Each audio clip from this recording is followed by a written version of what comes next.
প্যারিসে 2570 বুদ্ধবর্ষ বরণ ও বুদ্ধ জয়ন্তী উদযাপন উপলক্ষে 24 মে রোববার ফ্রান্সে বসবাসরত বাংলাদেশি বৌদ্ধ সম্প্রদায়ের সম্মিলিত উদ্যোগে সকাল 10টা থেকে প্যারিসের জুরিস পার্ক থেকে গার দো ইস্ট চত্বর ঘিরে শান্তি শোভাযাত্রা সহ দিনব্যাপী বিভিন্ন কর্মসূচি পালিত হয়েছে। শুভ বৌদ্ধ পূর্ণিমাকে কেন্দ্র করে বেশ কয়েকদিন ধরে প্রবাসী বৌদ্ধদের মধ্যে একটা উৎসবের আমেজ বিরাজ করছে।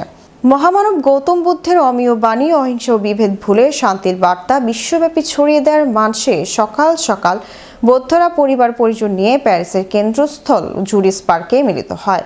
পার্ক প্রাঙ্গণে বৌদ্ধদের প্রধান ধর্মীয় গ্রন্থ পবিত্র ত্রিপিটকের মঙ্গলবাণী পাঠের মাধ্যমে দিনের কর্মসূচি শুরু হওয়া অন্যান্য কর্মসূচির মধ্যে ছিল বৌদ্ধ ভিক্ষু সংঘের পিণ্ডচারণ, ধর্মীয় সভা, বাংলাদেশ ও ফ্রান্স সহ সারা বিশ্বের শান্তি কামনায় পুণ্যদান, পূজনীয় ভান্তেদের ছোয়াং গ্রহণ, জ্ঞাতি ভোজন ও ঐতিহাসিক শান্তি শোভাযাত্রা।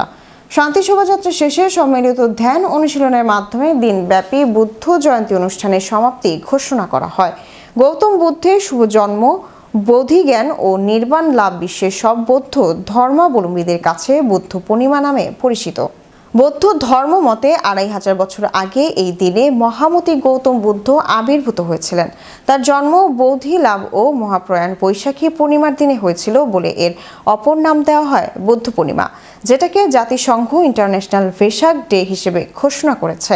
জগতের সকল প্রাণী সুখী হোক, এই অহিংস বাণীর প্রচারক গৌতম বুদ্ধের আবির্ভাব, বুদ্ধি প্রাপ্তি আর মহাপরিনির্ভার এই স্মৃতি বিজড়িত এই দিনটিকে বৌদ্ধ পূর্ণিমা হিসেবে পালন করেন বুদ্ধ ভক্তরা।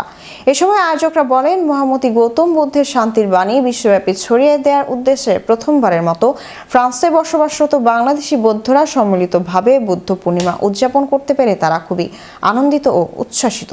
জুরিস পার্ক থেকে গার দো ইস্ট চত্বর পর্যন্ত শান্তি শোভাযাত্রার অনুমতি প্রদান করার জন্য এ সময় তারা ফ্রান্স সরকারের প্রতি তিনি কৃতজ্ঞতা প্রকাশ করেন। উল্লেখ্য, ফ্রান্সের বিভিন্ন শহরে প্রায় 10,000 বৌদ্ধদের বসবাস। প্যারিস ও এর আশেপাশে বাংলাদেশি বৌদ্ধ সম্প্রদায় নিজস্ব অর্থায়নে 9টি স্থায়ী বৌদ্ধ বিহার নির্মাণ করে তাদের ধর্মীয় রীতিনীতি পালন করে আসছে।